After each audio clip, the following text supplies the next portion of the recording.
এদিকে চট্টগ্রামে বৃষ্টিতে ডুবে যাওয়া রেললাইন পরিদর্শনে গেছেন রেল প্রতিমন্ত্রী হাবিবুর রশিদ। সেখান থেকে যুক্ত হচ্ছেন সহকর্মী আব্দুল্লাহ রাকিব।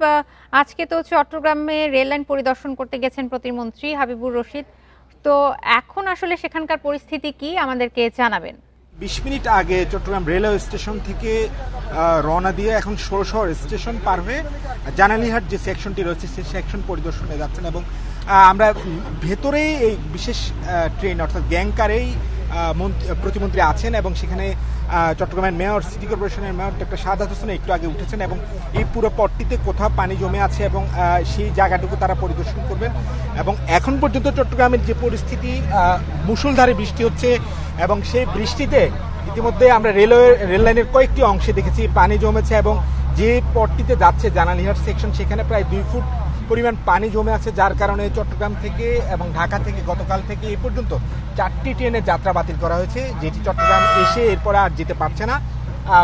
ফলশ্রুতিতে বলা চলে চট্টগ্রাম থেকে কক্সবাজারের ট্রেন চলাচল সেটি বন্ধ হয়ে পড়েছে এবং এটি আবার কবে নাগাদ স্বাভাবিক হয় সেটি এখনো নিশ্চিত না।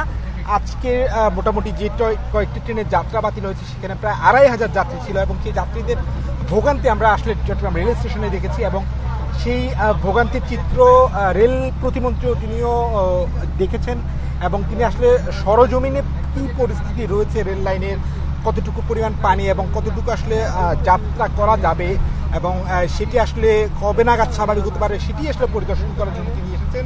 আমরা দেখেছি এই রেল লাইনের বেশ কয়েকটি অংশে পানি জমে আছে, যেটি আসলে রেল চলাচলের জন্য ঝুঁকিপূর্ণ। এখন যে গতিতে ট্রেন চলছে সেটি আসলে 30 কিলোমিটার গতি।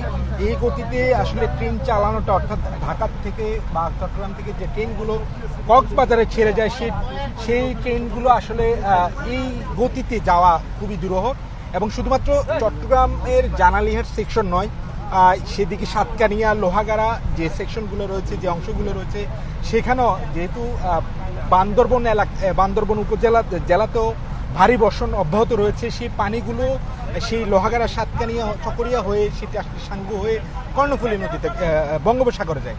ফলশ্রুতিতে আমরা নিশ্চয়ই দেখাতে পারছি এখন ক্যামেরার ফ্রেমে যে রেল লাইন কতটুকু পানিতে আসলে ডুবে আছে এবং যে বিশেষ ট্রেনটি দিয়ে আসলে এই যাত্রা করা হচ্ছে এটি আসলে বিশেষায়িত, যার কারণে সেটি আসলে চলাচল সম্ভব। তাও একেবারে কম গতিতে এই ট্রেনটি চলছে এবং এখানে চট্টগ্রামের জেলা প্রশাসক, বিভাগীয় কমিশনার তারা উপস্থিত রয়েছেন এবং তারাও আসলে পরিস্থিতি বোঝার চেষ্টা করছেন।